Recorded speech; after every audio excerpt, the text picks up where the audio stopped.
All right, guys, I just wanted to talk about Kenesky, goalie stuff. It's in Hamilton, Ontario. I was there years ago with my dad. That's where we got this bottle. And that's the place where goalie pads were invented. And they make a lot of really nice custom pads.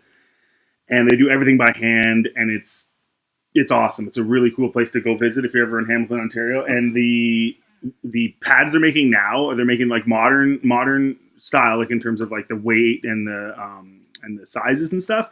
But they're making them look like old school, like 1980s, 1970s, 1960s pads. I absolutely love it. It's so awesome. So take a look at that. And anytime you get a chance to go down to Hamilton, check out Kenesky, and they're amazing. And it's kind of sad that, it's a lot like the Harrison goalie mask, which I'll talk about next video. It's kind of sad that, Kenesky basically invents the goalie pad, but then all these big companies just come in and just start making them and making all this money, and he doesn't actually see any of that money. But anyway, it's really cool. So just wanted to bring that up because it's super neat. I love the history stuff, and I love, like for instance, I love what Mike Smith did with his mask, and did the Mike Vernon thing with the helmet, and it's funny because Glenn Healy was on Sportsnet today, and he was talking about this whole chest protector controversy and stuff like that, and he was talking about his crappy old helmet that he wore, and he basically said the guys today are wusses, like they're complaining about chest protectors. And yeah, he said you're there to stop a puck. Once in a while, it's going to hit you somewhere where you don't like it, and you might get a bruise.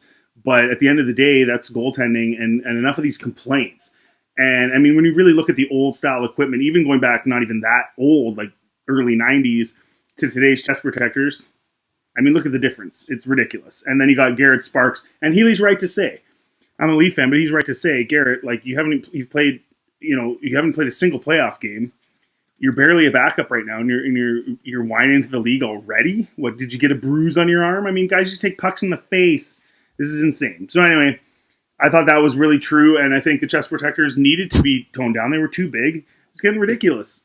And I talked about this a couple weeks ago. The next thing I want to look at is the elbow and this whole, we got to suspend. Oh, he elbowed him. Does a nice job. Otherwise, Bergeron's got a layup, and then Bacchanainen. You know what used to happen when a guy elbowed a guy in hockey? He got what's called an elbowing penalty. There's actually a penalty. I don't know if you know this, and it's in the rule book, and it's called elbowing. So when you elbow a guy, you go to the box for elbowing. Now, in this particular instance, this should have been a double minor for elbowing, or even a major for elbowing. Go ahead, give him a major. Do what you want to do.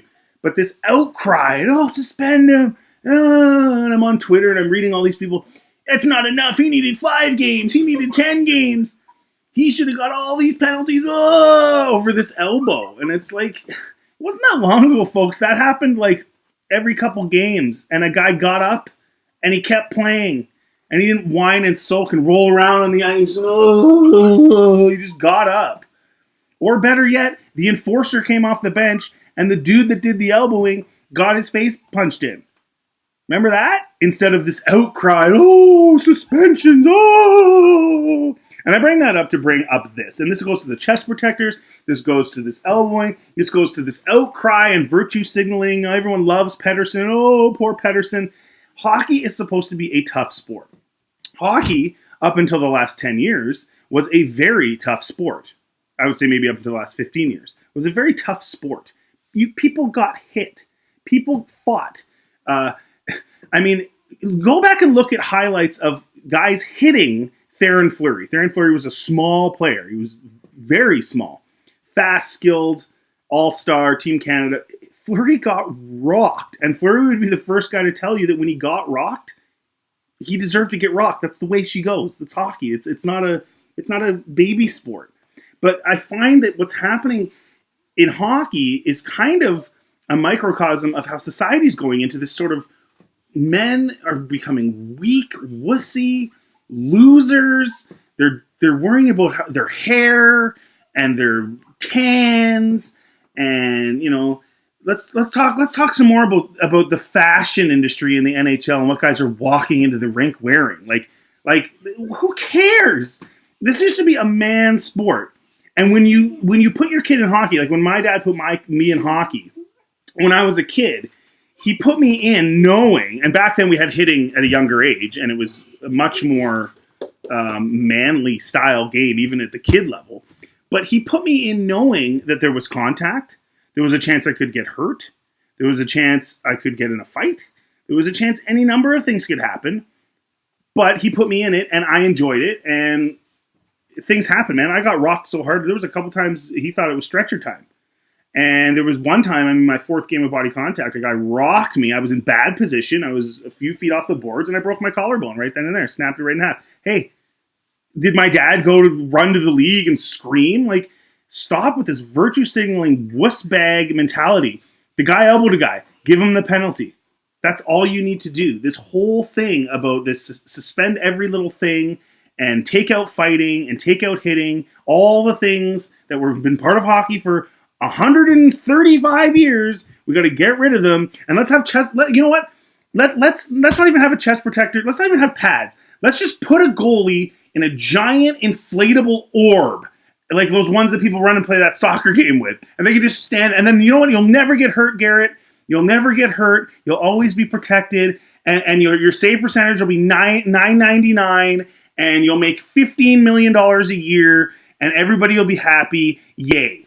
Okay, and then another thing I want to talk about is the Pacific Division. Now, I know it's very, very early, but it's looking like there's a potential that the Pacific Division could be that one division that's really wide open this year. I don't think you're going to see that in any of the divisions. There's clear, sort of superior teams.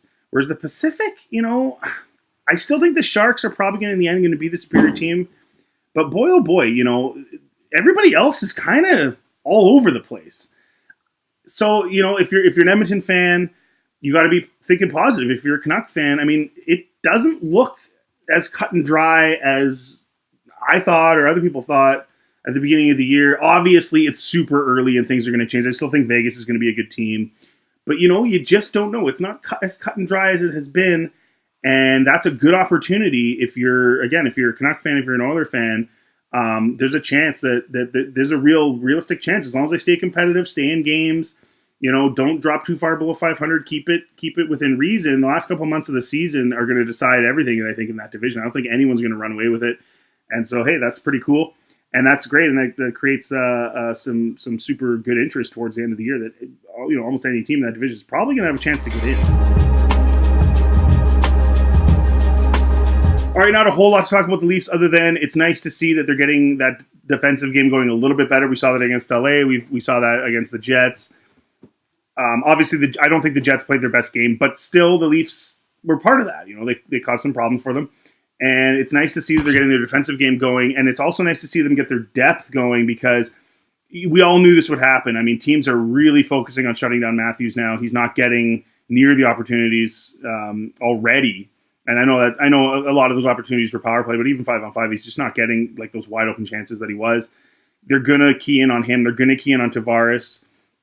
But you know, as soon as that happens, now Kadri's just wide open, and so it's nice to see some of these depth guys starting to get on the board and starting to put the puck in the net, starting to make plays. Because ultimately, if they're going to go anywhere, that has to happen. And so it's nice to see. Fleury and took the body on every chance here right at center ice. There's Fleury just getting the puck. As soon as he touches it, Jay Moore's shoulder right into him, knocking him on the seat of his pants. Once again, here comes Fleury. Who's on him? Number 4, Jason Moore grabs him, throws him down on the ice, and then once again, here comes Fleury in the corner. Moore may have got away with one here, checking from behind, but he throws his stick, throws his glove, loses his helmet.